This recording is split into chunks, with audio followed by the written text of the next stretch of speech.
Hi viewers, welcome back to my another video.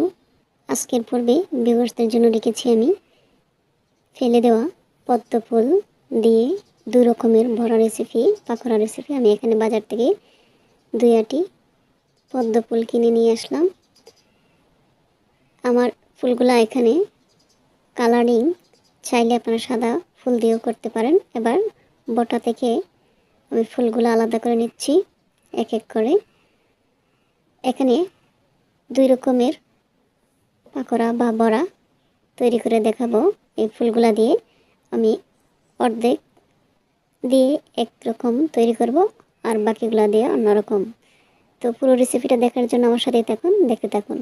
এবার ফুলগুলাকে আমি বটা থেকে আলাদা করে নিয়েছি। ফুলের ভিতরে কিছু রেণু রয়েছে, এই রেণুগুলাকে ফেলে দিতে হবে। এগুলার মধ্যে পোকামাকড় বা এগুলা খাওয়ার উপযোগী নয়, তাই এগুলাকে ফেলে দিতে হবে। প্রত্যেকটা ফুল থেকেই এই রেণুগুলাকে আলাদা করে ফেলে দিতে হবে। আমি হাতের সাহায্যে রেণুগুলাকে আলাদা করে ফেলে দিচ্ছি, দেখতেই পাচ্ছেন।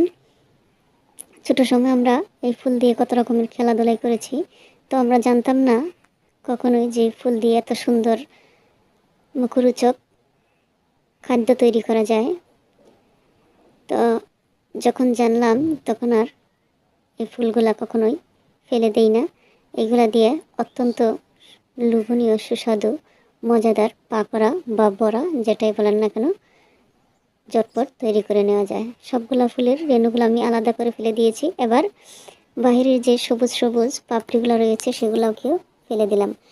অর্ধেক নিয়েছি একরকম তৈরি করার জন্য, বাকি অর্ধেক নিয়েছি অন্যরকম তৈরি করার জন্য। এখানে অর্ধেকগুলোকে আমি ধুয়ে কুচি করে নিয়েছি। নিয়ে নিলাম 1/4 কাপ চাউলের গুঁড়া, তার চেয়ে অর্ধেক বেসন, এবং নিয়েছি তার অর্ধেক কর্নফ্লাওয়ার, স্বাদমতো লবণ, 1.5 চা চামচ মরিচ গুঁড়ো, 1 চা চামচ হলুদ গুঁড়ো, 1 চা চামচ ধনে গুঁড়ো, আর দিয়ে দিচ্ছি 2 চা চামচ আচারের মশলা। সেখানে জিরা গুঁড়ো রয়েছে। সবকটা শুকনো উপকরণ ভালোভাবে মিশিয়ে নিচ্ছি হাতের সাহায্যে। এবার আমি এখানে কিছু ধনে পাতা কুচি অ্যাড করে নিচ্ছি। এটা হচ্ছে অপশনাল, আপনারা চাইলে দিতেও পারেন, নাও দিতে পারেন। যেহেতু এখন ধনে পাতার সিজন চলছে, দিলে এটার টেস্টটা আরও বহুগুণে বেড়ে যাবে। অল্প অল্প করে পানি দিয়ে আমি একটা ব্যাটার তৈরি করব, খুব পাতলাও নয় এবং ঘনও নয়। দেখতেই পাচ্ছেন আমি অল্প অল্প করে পানি দিচ্ছি আর ব্যাটারটা তৈরি করছি, যাতে করে একসাথে পানি দিলে একেবারে পাতলা হয়ে না যায় এবং খুব ঘনও না থাকে। ব্যাটারটা আমার তৈরি করে নেওয়া হয়ে গেল। দেখতেই পাচ্ছেন এটার কনসিস্টেন্সিটা কেমন হয়েছে, ঠিক এরকম পাতলা থাকবে। এবার 2টা ফুল দিয়ে আমি এই ব্যাটারের মধ্যে চুবিয়ে নিচ্ছি। ফুলের মধ্যে ভরবে এরকম অবস্থায় আমি কড়াইয়ের মধ্যে তেল গরম করে তার মধ্যে দিয়ে দিলাম একটা পাকোড়া বা বড়া। আমি আরও একটা দিয়ে দিচ্ছি। এর মধ্যে আমি আরেকটা দিয়ে দিয়েছিলাম। সব এক পাশ হয়ে আসলে আমি উল্টিয়ে দিয়েছি, এটা স্কিপ হয়ে গেছে, দেখাতে পারি নাই। এক এক করে আমি এভাবে ব্রাউন কালার করে ভেজে নিচ্ছি। উল্টিয়ে পাল্টিয়ে যখন ভেজে নেওয়া হয়ে গেছে, আমি একটা স্ট্যান্ডারের সাহায্যে উঠিয়ে নিচ্ছি।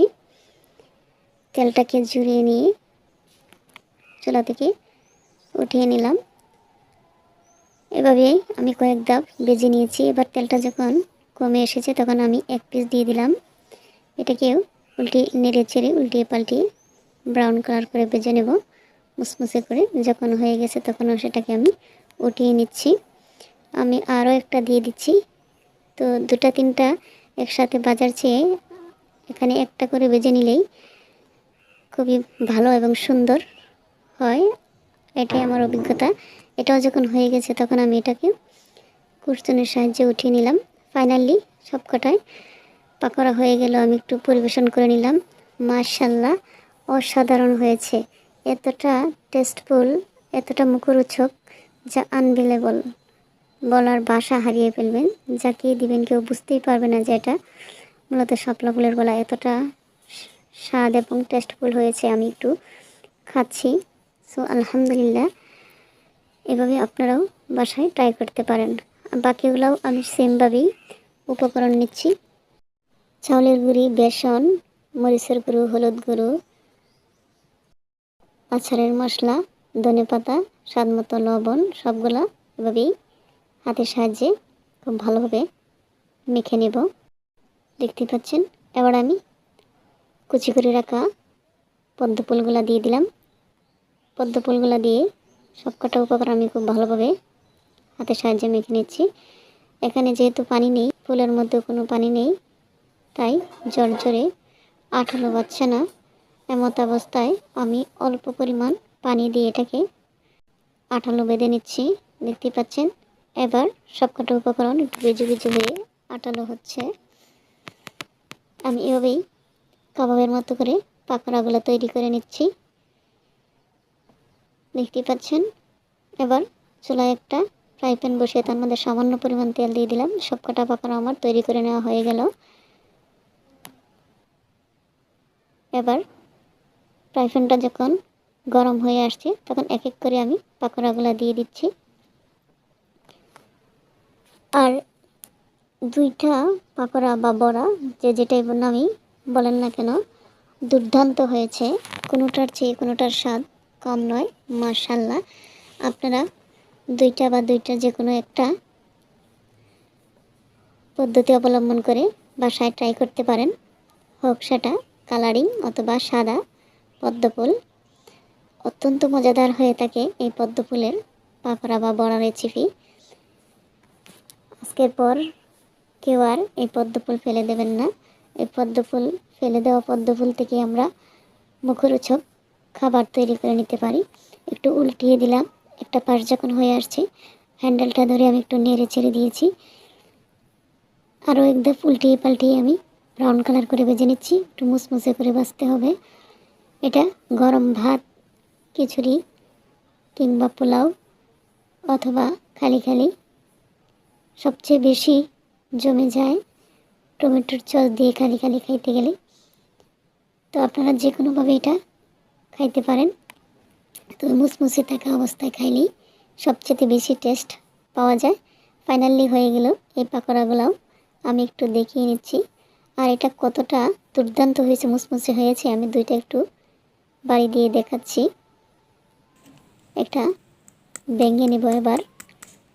ভিতরটাও মাশাআল্লাহ কাবাবের মতো হয়ে গেছে। একটা দুর্দান্ত রেসিপি। আমি খেয়ে একেবারে ফিদা হয়ে গেলাম। সো আল্লাহ হাফেজ। আজ এই পর্যন্তই। দেখা হবে নতুন কোনো ভিডিওতে নতুন রেসিপি নিয়ে। এই পর্যন্ত সকলেই সুস্থ থাকুন, ভালো থাকুন। ভালো লাগলে লাইক, কমেন্ট, শেয়ার করুন। আর এভাবেই আমার পাশে থেকে উৎসাহ দান করুন নতুন নতুন ভিডিও পাওয়ার জন্য।